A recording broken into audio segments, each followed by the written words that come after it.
Assalamualaikum, my name is Aiman Mustapha and I will present about the instrument concrete tools such as rebound hammer test, depth measurement and half cell corrosion potential meter. This is the Smith rebound hammer, which is a non-destructive equipment used to assess the condition of hardened concrete without causing any damage.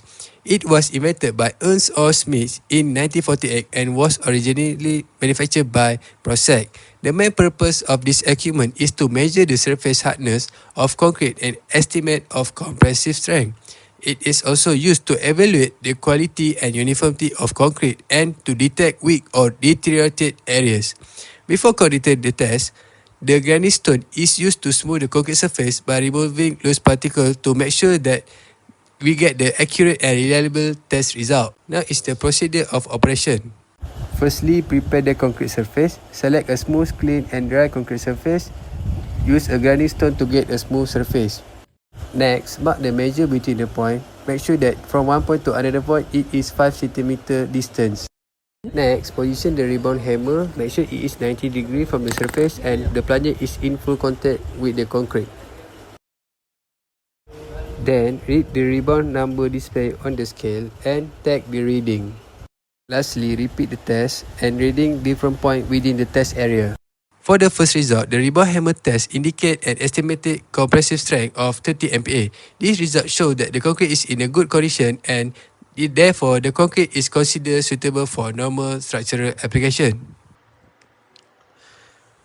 For the second result, I got 33 MPa, which is it indicate the concrete is in a good quality. So the result suggests that the concrete is structurally sound and suitable for normal reinforced concrete application.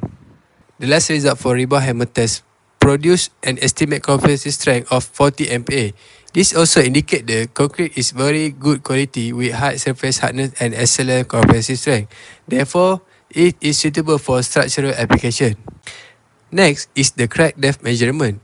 This device, also known as the ultrasonic crack depth tester, it is based on ultrasonic pulse velocity and it was the first developed between 1940s and 1950s. Modern digital crack depth tester were later introduced during the 1990s and 2000 to improve measurement accuracy and efficiency. This equipment is also classified as a non-destructive testing, which is a device that can evaluate concrete without causing any damage. The main purpose is to measure the depth of crack in concrete structure, helping engineers assess the severity of crack and determine whether repair or further structural inspection is required.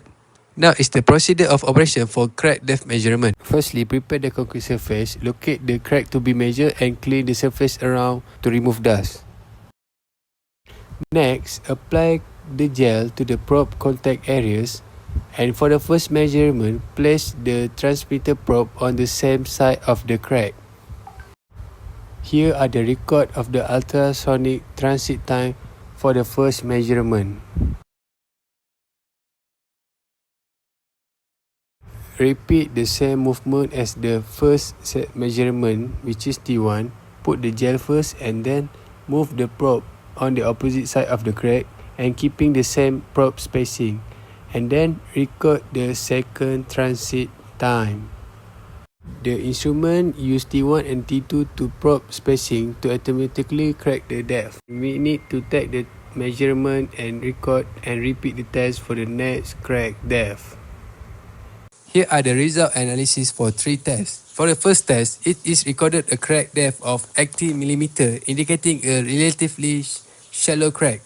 In comparison, test 2 and test 3 recorded a crack depth of 281 mm and 279 mm, respectively, it indicating the deeper crack.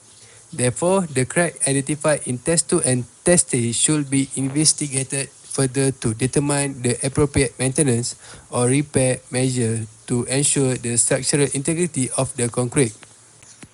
This is the half-cell corrosion potentiometer, which is a non-destructive testing equipment to assess the probability of corrosion in reinforcing steel embedded in concrete. The half-cell potential method was first developed in 1956 with significant contribution from Marcel Purbaix and other corrosion researchers in the field of electrochemical corrosion assessment. The main purpose of this equipment is to detect the likelihood of corrosion in steel reinforcement without damaging the concrete. It helps engineers identify areas at risk of corrosion so that appropriate maintenance or repair can be carried out before serious structural deterioration occurs. Before conducting the half-cell corrosion test, a saturated copper sulfate solution must be prepared. First, the standard water is poured into a clean beaker. Copper sulfate crystals are then added gradually while stirring until they dissolve. More crystals are added until a small amount remain undissolved, indicating that the solution is fully saturated. The solution is left to settle and clear blue liquid is poured into the copper sulfate electrode. Finally, the electrode is closed securely, clean and is ready for the half-cell corrosion test. Is the procedure of operation for half-cell corrosion potential test. Firstly, prepare the concrete surface and make sure it is clean from any dust. Next, connect the negative lead of the meter to the exposed reinforcing steel. Next, place the moist sponge on the concrete surface. Wait until the reading stabilizes and record the potential value. Lastly, repeat the process for all marked grid points. Compare our reading to identify areas with a high probability of corrosion. Here are the results of the half-cell corrosion potential test. There are 12 measurement points were tested on the concrete surface. Most of the readings are shown in green, which is it is shown that a low probability of active corrosion, meaning the reinforcing steel is generally in good condition. There also are two yellow zone that shows that the value falls within the uncertain range, indicating the further inspection may be required. And finally, for the one red zone, which is the reading of negative 414, it indicates more than 90% of probability of active corrosion. Therefore, this area should be prioritized for detailed investigation and possible repair. That's all for instrument concrete tools. And that's it from me. Thank you.